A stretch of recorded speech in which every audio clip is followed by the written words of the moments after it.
Welcome to my new furniture series, part 3.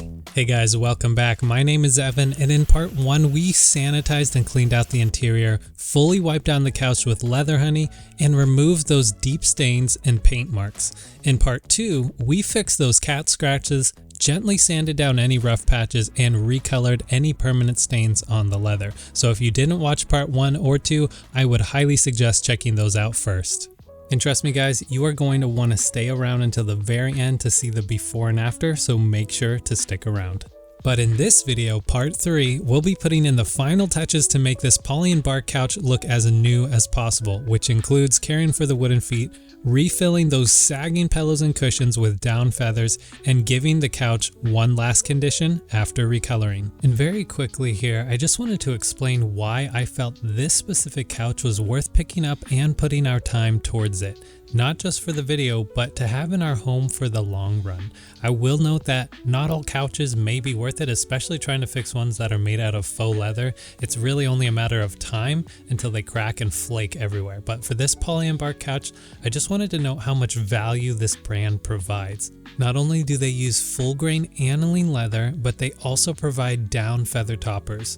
The beautiful vintage looking leather has a unique pattern and tone that give it a beautiful patina over time that develops character. The legs are made out of solid wood and the frame is kiln dried for a long lasting life to serve you well. Again, I got this off of OfferUp for free for very obvious reasons, but I would honestly have purchased this if I was looking for a high quality couch, so I'll definitely leave a link in the description if any of you are interested. Now, I won't be spending a lot of time here, but I just wanted to showcase a few products that I've had a lot of success with restoring various wooden pieces. The brand is called Howard, and the two main products I love from them are the Restore-A-Finish and their Feed and Wax.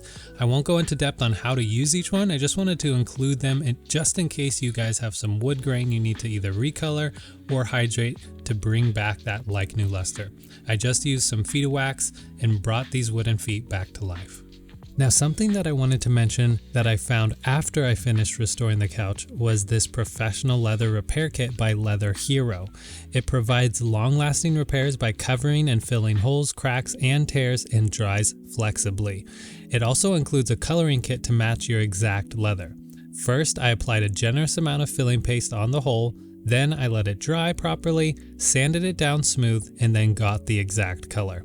One thing to note is that this paste dries white, so I actually needed a few coats of leather paint to cover it up. But honestly guys, I was extremely surprised about the result, and I will note that doing this made the tone very uniform and it left no grain or translucency to the aniline leather, but the result was really just stunning. It did an excellent job filling those holes. And guys, you know what they say, it's not what's on the outside, it's what's on the inside, literally.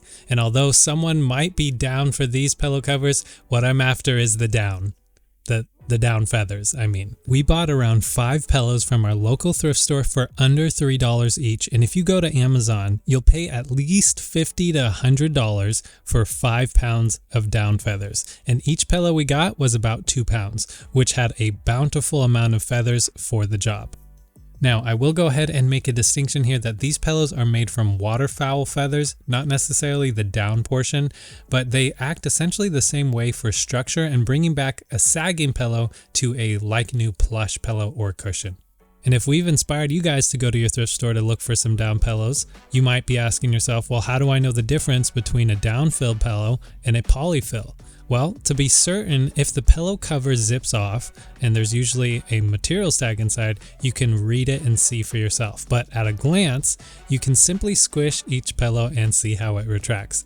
If it's slow and seems like the air is slowly refilling the pillow, it's oftentimes down. If it immediately bounces back or it's a little bit more stiff, it's probably a polyfill. So for us, we literally just ran through our store and touched each pillow, poked it, and found what we needed. So for our poly and bark cushions and bolsters, they were made from a mix of fiber blend and feather down. And since fiber blend is more resilient to compression, we decided to use all down feathers to provide that luxurious feel and at a dirt cheap price.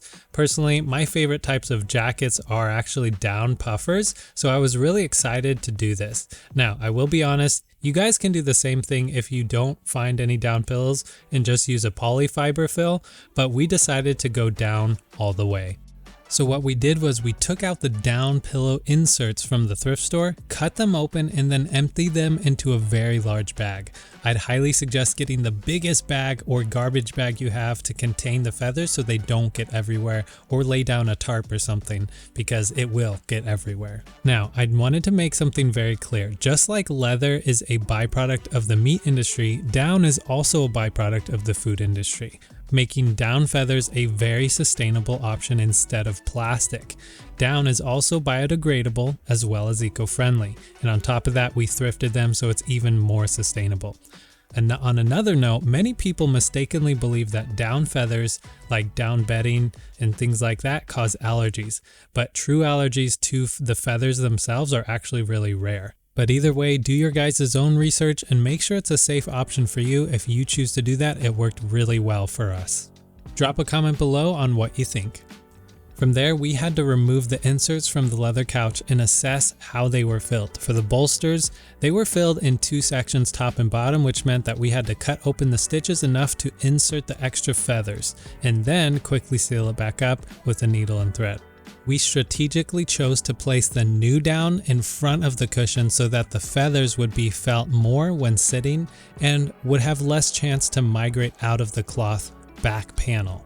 After that, we just inserted the newly filled inserts into the leather covers, and the difference was astounding. It gave the pillows a more comfortable and luxurious look while giving the illusion of less wear. Now, when it came to the cushions, the way that ours were made were that it was a large foam base with a down-filled topper. So we removed the felt top, stuffed the feathers as much as was appropriate enough, and then folded it back down. This part was quite messy, but seriously worth it. We just vacuumed everything afterwards, and it really wasn't particularly difficult.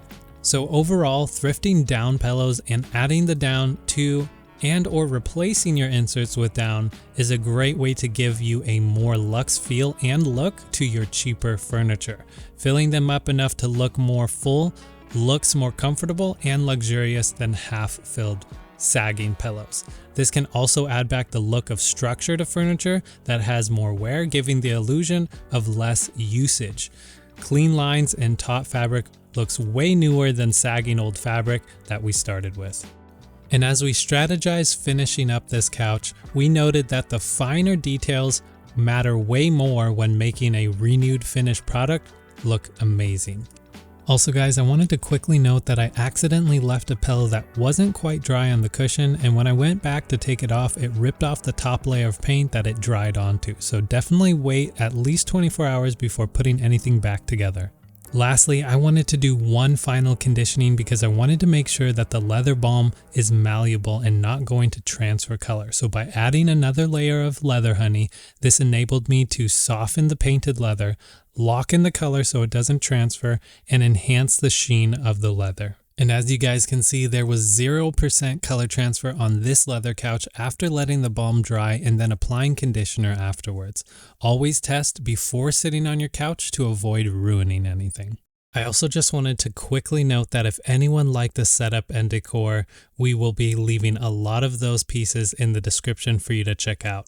So much of it was actually from Studio McGee or limited edition pieces, but I did want to just give a huge thank you to my wife because without her, none of this would have been possible, and it was so awesome to have her on the channel for the first time. So if you guys liked any of that setup, write her some comments and give a like to the video just for her. Thank you.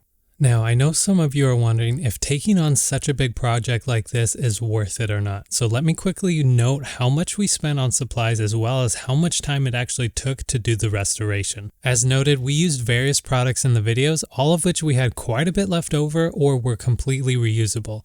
But I will just give you the overall cost of the products at the time this was filmed. And believe it or not, if we actually had to buy all the necessary things again to restore this couch, it would have still been under $100. Now, for the amount of time that it actually took to restore the couch, it's hard for me to know because honestly, the majority of the work was actually filming it, not even restoring the couch, ironically. On top of that, there was actually a lot of waiting for things to dry, like after cleaning it, after conditioning it, after applying the recoloring balm, etc. But looking at everything, The work alone must have taken about a full day to complete, which wasn't actually that long. It was really the filming, dry time, and presentation that took the most time. So I hope that this encourages you guys to restore or repair your own furniture, as well as consider renewing a pre-loved item. Either way, we loved having you guys on this journey with us, so please enjoy the before and after.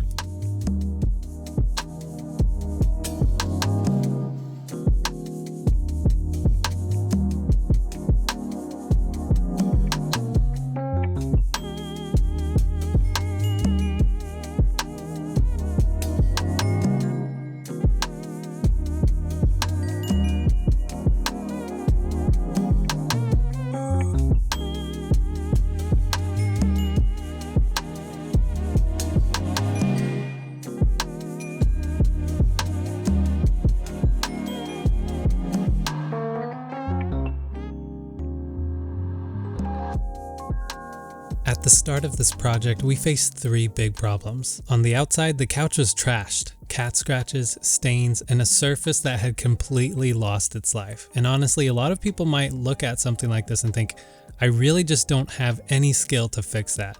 Not to mention that it's easy to believe that once something's worn out, it's worthless. But with the right tools, some skill, and a little patience, we solved every one of those problems. And while our goal was never to have the couch be perfect, the leather is restored and it looks amazing in comparison to what it was. The leather is supple and still shows a beautiful patina instead of a flat color, and to many people, including ourselves, it's valuable again.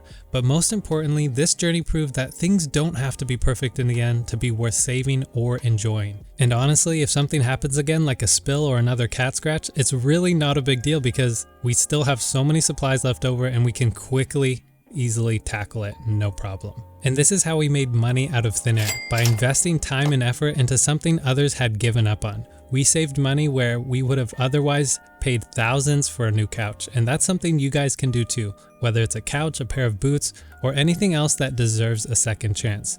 For me, I picked the worst couch I could find so that you would be inspired to try, even on a small scale, maybe even on something simple, to restore and bring it back to life. So if you enjoyed this video, please let us know by hitting that like button. We put so much effort into this. Feel free to subscribe with the bell icon and share it with a friend.